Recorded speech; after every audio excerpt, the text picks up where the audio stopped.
ನಮಸ್ಕಾರ ಎಲ್ಲರಿಗೂ. ಬಾಳಿನ ನಾವಿಕ ಚಾನಲ್ಗೆ ಎಲ್ಲರಿಗೂ ಸ್ವಾಗತ.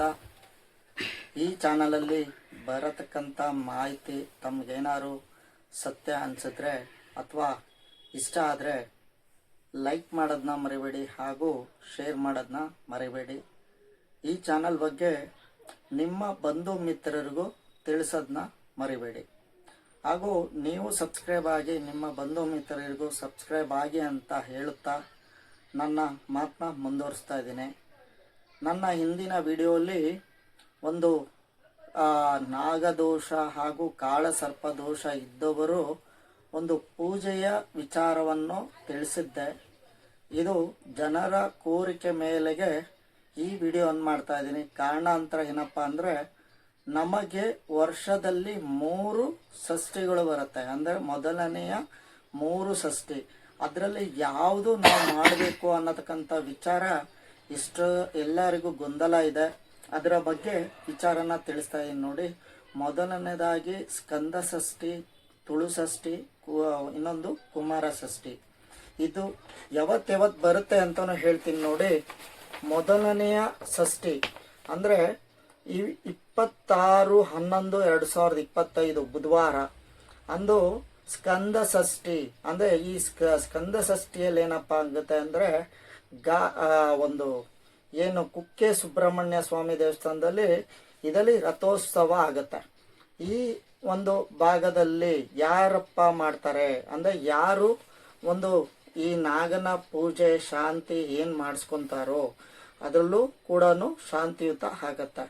ಆದರೆ ಏನಂದರೆ, ಈ ಎಷ್ಟೋ ವರ್ಷಗಳಿಂದ ಬಿಟ್ಟಂಥ ವಿಚಾರ ಬಂದಾಗ ಈ ಷಷ್ಠಿಯಲ್ಲೂ ಕೂಡ ಅಂದರೆ ಸ್ಕಂದ ಷಷ್ಠಿಯಲ್ಲೂ ಕೂಡ ನಾವು ಮಾಡಬಹುದು. ಹಾಗಾಗಿ ಈ ಒಂದು ನಾಗ ಪಂಚಮಿಯ ವಿಚಾರ ಅಂದರೆ ನಾಗ ಪೂಜೆನ ಎಷ್ಟೋ ಜನರು ಆಚರಣೆ ಮಾಡ್ತಾರೆ.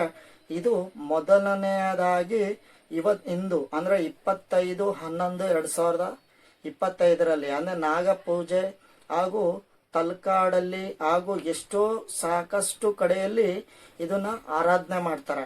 ಆದರೆ ಈ ಒಂದು ವಿಚಾರ ನಿಮ್ಗೆಲ್ಲಪ್ಪ ಸಿಗುತ್ತೆ ಅಂದರೆ, ಪಂಚಾಂಗದಲ್ಲಿ ಒಂದು ಪೇಜ್ ನಂಬರ್ 32ರಲ್ಲಿ ನೀವು ಈ ವಿಚಾರನ ನೋಡ್ಬೋದು. ಇದು ಎಂದು ಮಾಘಶಿರ ಮಾಸದ ಶುಕ್ಲ ಪಕ್ಷದ ಷಷ್ಠಿ, ಅದು ನಿಮಗೆ ಸ್ಕಂದ ಷಷ್ಠಿ ಆಗತ್ತೆ.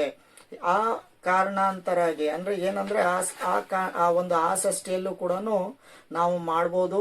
ಮತ್ತು ಪೌಷ್ಯ ಮಾಸದ ಶುಕ್ಲ ಪಕ್ಷದ ಒಂದು ಷಷ್ಠಿ ಬರುತ್ತೆ. ಅದು ಎಂದಪ್ಪ ಅಂದರೆ ನೋಡಿ 26ನೇ ತಾರೀಕು ಬರುತ್ತೆ.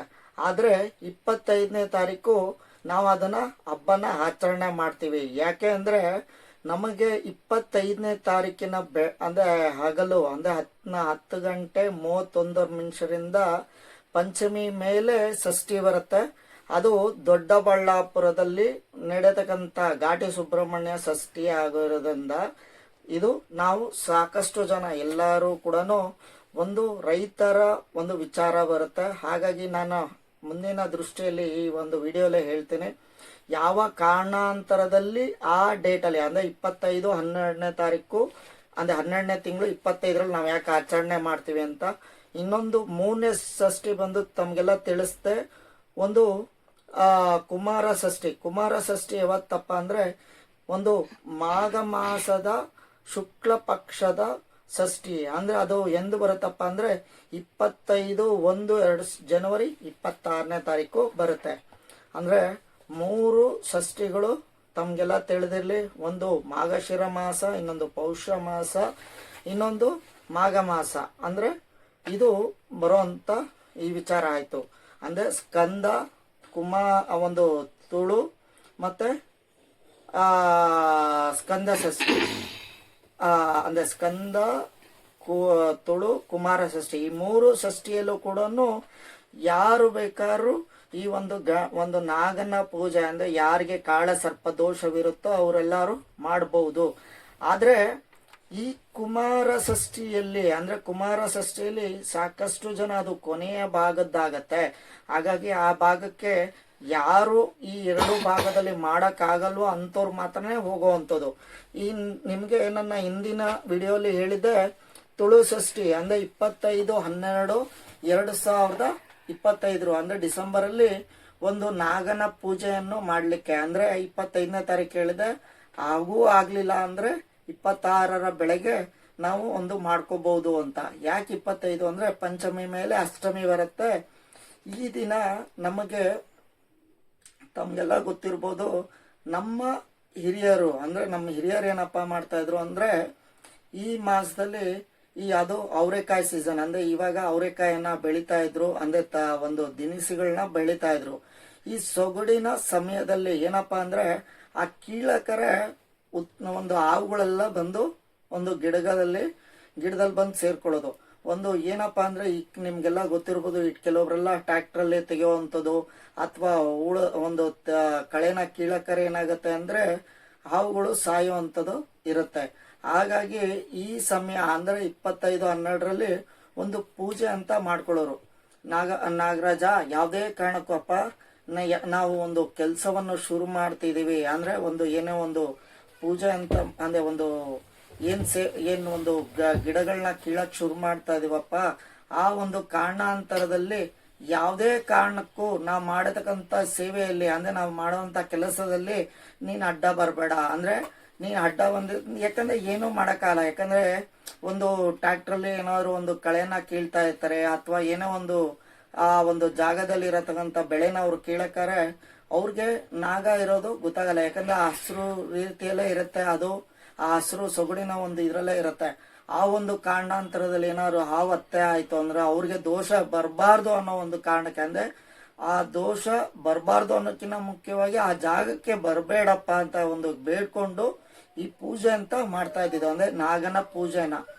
ಹಾಗಾಗಿ ಈ ಒಂದು ಹಿರಿಯರು ಎಷ್ಟೋ ಜನರಿಂದನೂ ಅಂದ್ರೆ ತಲೆಮಾರಿಂದನೂ ಪೂಜೆ ಅಂತ ಮಾಡ್ಕೊಂಡ್ ಬಂದಿದ್ದು ಯಾವಾಗ ಅಂದ್ರೆ ಈ ಒಂದು ಒಂದು 25/12/2025 ಅಂದ್ರೆ ಒಂದು ತುಳು ಷಷ್ಠಿಯಲ್ಲಿ, ಈ ತುಳು ಷಷ್ಠಿಯಲ್ಲೇ ಎಲ್ಲಾರು ಕೂಡ ನಮ್ಮ ಒಂದು ರೈತರ ಬಳಗ ಅಂದ್ರೆ ಯಾರ್ಯಾರು ಒಂದು ತಲೆಮಾರು ರೈತರಾಗಿದ್ರೋ ಅಥವಾ ಮೋಸ್ಟ್ ಆಫ್ ಆಲ್ ಎಲ್ಲಾರು ಕೂಡ ರೈತರಾಗೆ ಇದ್ದಿದ್ದು, ರೈತರಿಂದನೇ ಅವರ ಒಂದು ತಲೆಮಾರು ಮುಂದೆ ಹೋಗ್ತಾ ಇರುವಂಥದ್ದು.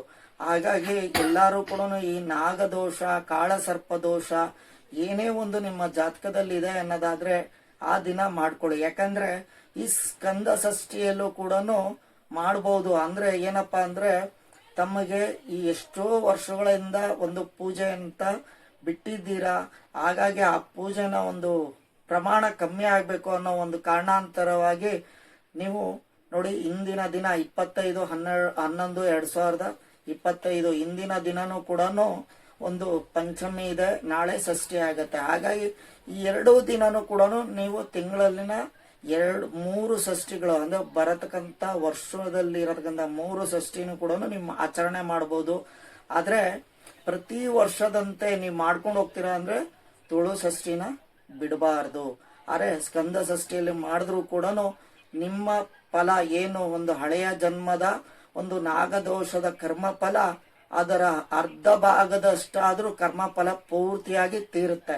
ಹಾಗೂ ಈ ಕುಮಾರ ಷಷ್ಠಿಯಲ್ಲಿ ಮಾಡಿದ್ರು ಕೂಡ ತೀರುತ್ತೆ. ಏನಂದ್ರೆ ಈ ಎರಡು ಭಾಗದಲ್ಲೂ ಕೂಡ ಅಂದ್ರೆ ಈ 3 ಷಷ್ಠಿಯ ವಿಚಾರ ಬಂದಾಗೂ ನಮಗೆ ಒಂದು ಸುಬ್ರಹ್ಮಣ್ಯನಿಗೆ ರಥೋತ್ಸವ 3 ಭಾಗದಲ್ಲೂ ಇದ್ದೇ ಇರುತ್ತೆ. ಹಾಗಾಗಿ ಯಾವುದೇ ಕಾರಣಕ್ಕೂ ಒಂದು ಸುಬ್ರಹ್ಮಣ್ಯನ ಷಷ್ಠಿಯ ವಿಚಾರ ಬಂದಾಗ ಈ 3 ಷಷ್ಠಿಗಳನ್ನು ಯಾವುದೇ ಕಾರಣಕ್ಕೂ ಬಿಡಬೇಡಿ. ಏನಾದ್ರು ಆಚರಣೆ ಏನಾದ್ರು ಎಷ್ಟೋ ವರ್ಷಗಳಿಂದ ಬಿಟ್ಟಿದ್ದೀರಾ ಅಂದ್ರೆ ಈ 3 ಒಂದು ದಿನಗಳಲ್ಲಿ ನೀವು ಮಾಡಿದೆ ಆದ್ರೆ 1 ವರ್ಷದಂತೆ ಫಲ ಸಿಗುತ್ತೆ. ಅಂದ್ರೆ 1 ವರ್ಷ ಮಾಡಿದಷ್ಟು ಫಲ ನಿಮಗೆ ಸಿಗುತ್ತೆ. ಆದ್ರೆ ಮುಖ್ಯವಾಗಿ ಮಾಡುವಂತ ಷಷ್ಠಿ ಯಾವ್ದಪ್ಪ ಅಂದ್ರೆ ತುಳು ಷಷ್ಠಿ. ಹಾಗಾಗಿ ಮುಂದಿನ ತಿಂಗಳಿದೆ, ಯಾವುದೇ ಕಾರಣಕ್ಕೂ ಬಿಡದೆ ನಿಮ್ಮ ಬಂಧು ಮಿತ್ರರಿಗೂ ತಿಳಿಸಿ, ಹಾಗೂ ಏನಾದ್ರೂ ಅವ್ರ ಜಾತಕದಲ್ಲೂ ಕೂಡ ಏನಾದ್ರು ನಾಗದೋಷ ಇದೆ ಅಂದ್ರೆ ಈ 3 ಷಷ್ಠಿಗಳನ್ನ ಮಾಡಿ ಅವ್ರಿಗೂ ಪೂರ್ಣ ಫಲ ಸಿಗ್ಲಿ ಅನ್ನತ್ತ. ಯಾಕಂದ್ರೆ ಈ ನಾಗನ ವಿಚಾರ ಅಂತೂ ತಿಳಿಸಿದ್ದೇನೆ. ಹೇಗಪ್ಪ ಅಂದ್ರೆ ಒಂದು ನಾಗರ ಕಲೆಗೆ ಒಂದು ನಾಗನ ವಿಗ್ರಹಗಳನ್ನೆಲ್ಲ ತೊಳೆದು ಅಭಿಷೇಕ ಮಾಡಿ ಮತ್ತೆ ತೊಳೆದು ಒಂದು ಅರ್ಶಿನ ಕುಂಕುಮ ಹೂವು ಇಟ್ಟು ಪೂಜೆ ಮಾಡ್ಕೊಳ್ಳಿ. ಹೇಗೆ ಮಾಡಬೇಕು ಅನ್ನೋ ವಿಚಾರ ಕೂಡ ನಾನು ನನ್ನ ಹಿಂದಿನ ವಿಡಿಯೋಲಿ ತಿಳಿಸಿದ್ದೇನೆ. ಹಾಗಾಗಿ ಈ ಹೇಳತಕ್ಕಂಥ ಮಾಹಿತಿ ತಮ್ಗೇನಾದ್ರು ಸತ್ಯ ಅನ್ಸಿದ್ರೆ ನಿಮ್ಮ ಬಂಧು ಮಿತ್ರರಿಗೂ ಶೇರ್ ಮಾಡೋದನ್ನ ಮರಿಬೇಡಿ, ಹಾಗೂ ಈ ವಿಡಿಯೋನ ಲೈಕ್ ಮಾಡೋದನ್ನ ಮರಿಬೇಡಿ. ನಮಸ್ಕಾರ.